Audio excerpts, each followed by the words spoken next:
What's up guys, Brian Elliott here with my dog Allie, and today I'm going to be talking about the Helios 44-2 in regards to commercial filmmaking. So let's go ahead and jump right into it. So I'm really defining commercial filmmaking as any filmmaking that you're doing for a brand that you're being paid by the brand to do.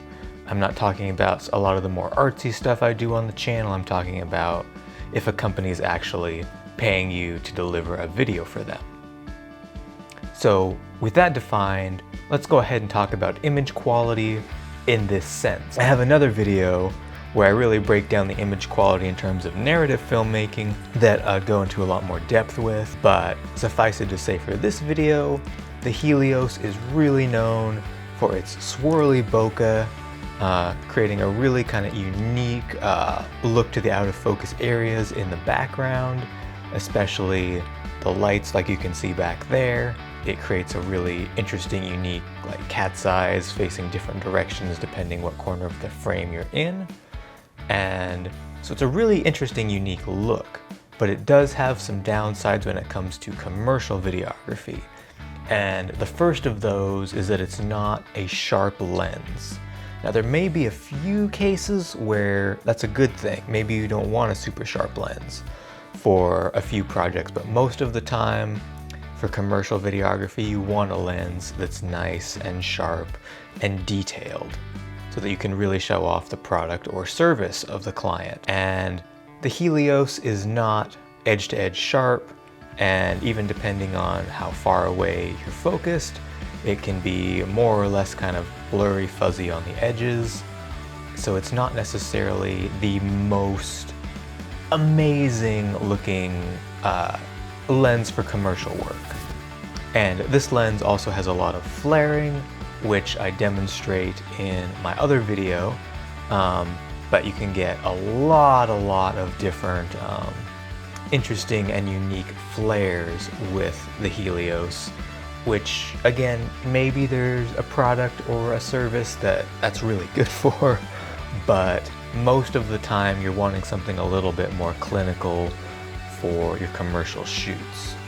Now, I do want to mention that if you're shooting a lot indoors, you're not going to see near the amount of swirly bokeh that you might outside if you're shooting around especially trees or different objects with a lot of texture to them. So, that may or may not be a pro or a con in this case, but you definitely still do get the softer image, the slightly less detailed image with indoors with the Helios. Now, when it comes to the usability of the Helios, it is a completely manual lens.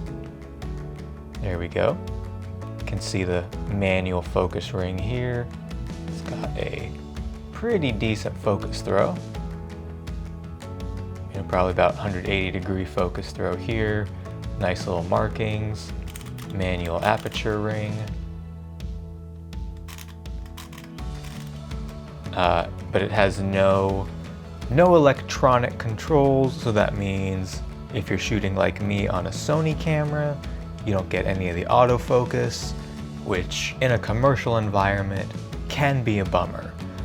Sometimes it can be really nice, especially in like an interview environment, like here where I've got this talking head, where I've got my nice autofocus lens, and if I'm, moving backwards and forwards, it tracks with me. You get none of that with the Helios. And if you're filming, fast action, maybe dance or fitness, again, the Helios puts you at a disadvantage over an autofocus lens. The other disadvantage of the Helios in terms of versatility and usability is it is a 58mm focal length,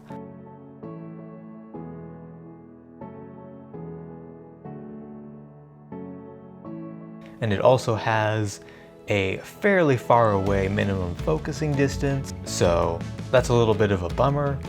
And normally I'd be like, well, you can just, switch lenses if you need to, but this lens has such a unique look to it that it's really hard to mix and match with other lenses. Like I couldn't seamlessly cut between the Sigma 50mm, say, or any of my Tamron lenses, and this lens, you definitely notice a very different character to the image, and it could really throw people out of the scene. And so being 58mm without a super tight focusing distance, this lens is not really super versatile for often fast-paced commercial or event types of scenarios. The one area that I cannot argue with this lens on is price. It's $50 to $100 on eBay. You can get the adapter for this lens no matter what mount you want, super affordably, like 10-15 bucks. So you really can't argue with it for the price. So maybe if you're really just starting out in your commercial videography journey, it might make sense to pick it up, or for very specialty projects. I would say like 95% of the time I would not use this as a commercial lens. I prefer taking lenses on a commercial job that are nice and sharp across the image, that have a good zoom range, that I can work with really fast, really easily, and have great autofocus. Really the only scenarios I could see for commercials that I might use this lens, or if there's a really specialty project that calls for that more vintage, less perfect look, and there's the time and the budget to accommodate working with a lens like this. Hope that you guys found that helpful and insightful, and let me know if you would use the Helios 44-2 for your commercial work when you're working with other businesses. And I'll catch you all in the next video. Have a good one.